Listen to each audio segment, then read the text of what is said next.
یہاں سے فوجیں چلیں گی، سیاہ علم برآمد ہوں گے اور کوئی طاقت انہیں روک نہ سکے گی، ان کا منہ پھیر نہ سکے گی، یہاں تک کہ وہ ایلیا حضور کے زمانے میں یروشلم کا نام تھا، یہاں تک کہ ایلیا میں جا کر نصب ہو جائے گا۔ گویا کہ یہ جو ہمارے ہاتھ سے نکلا ہے قبضے سے، پہلے بھی عربوں کے ہاتھوں سے نکلا تھا بیت المقدس، یروشلم، عرب واپس نہیں لے سکے تھے، کرد خون صلاح الدین ایوبی اس نے واپس لیا، عربوں میں دم نہیں رہا تھا، عیاشیوں کی وجہ سے کھوکھلے ہو چکے تھے۔ میں تجھ کو بتاتا ہوں تقدیر امم کیا ہے، شمشیر و ثنا اول، طاؤس و رباب آخر۔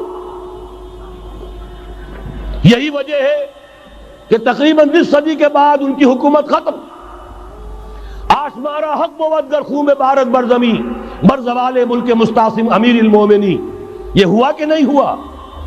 جبکہ آئے ہیں تاتاری ہورڈز، اور جنہوں نے کہ آخری خلیفہ بنو عباس اسے محل میں سے نکالا، ایک کھال کے اندر لپیٹ کر اور اپنے گھوڑوں کے سونوں تلے کچل دیا۔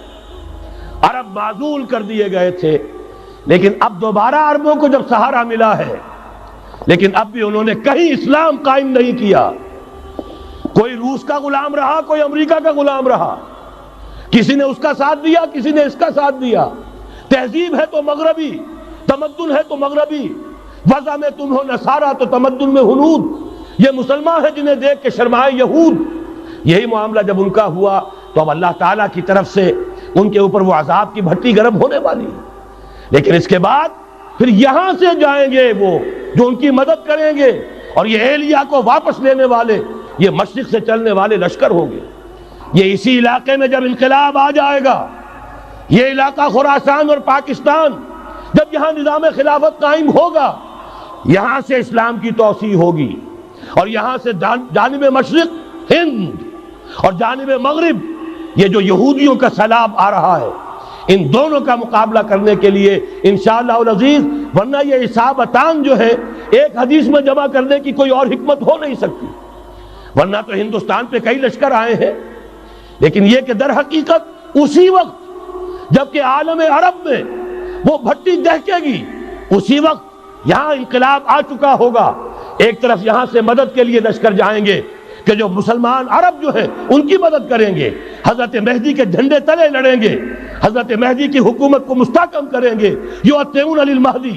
دوسری طرف وہ ہندوستان کی طرف پیش قدمی کریں گے، اور یہیں سے جیسے اس وقت سیلاب نکلا تھا جزیرہ نما عرب سے، ایک داہنی طرف ایک بائیں طرف، ایران، افغانستان، ترکستان، ادھر مصر، لیبیا، الجزائر، مراکش، موریطانیہ، اسی طریقے سے انشاءاللہ اسی علاقے سے اس کا آغاز ہوگا اور بات آگے بڑھے گی۔ تو غرب اثر حاصل کیا ہے؟ یہ ہونا ہے، پچھلے آثار ثابت کر رہے ہیں کہ ہونا ہے، حضور کی احادیث بتا رہی ہے کہ یہی سے ہونا ہے۔ ہوا صرف یہ ہے ہم بھٹک گئے، ہمیں اپنی منزل یاد نہ رہی۔ میں تو بہرحال ان لوگوں میں سے ہوں جنہوں نے نعرے لگائے تھے پاکستان کا مطلب کیا، لا الہ الا اللہ۔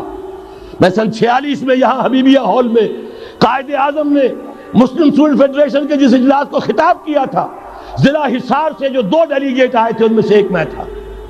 میں نے بہرحال اس تحریک میں بھی حصہ لیا ہے، ایک ننھے کارکن کی حیثیت سے لیا ہے، پھر حالات کو بدلتے اپنے آنکھوں سے دیکھا ہے، ہم کہاں سے کہاں جا پہنچے ہیں۔ ضرورت صرف اس بات کی ہے کہ آج ہمارا حال یہ ہے، ہماری قیادت، ہماری سیاست ان لوگوں کے ہاتھ میں ہے کہ وہ فریب خوردہ شاہی کے پلاح و کرگسوں میں اسے کیا خبر کہ کیا ہے، تب وہ تاب جاویدانہ، ان کی تہذیب مغربی، ان کی ذہنیت مغربی، ان کی وضاقتہ مغربی، ان کا تمدن مغربی، ان کی سوچ مغربی، ان کے سارے اطوار مغربی۔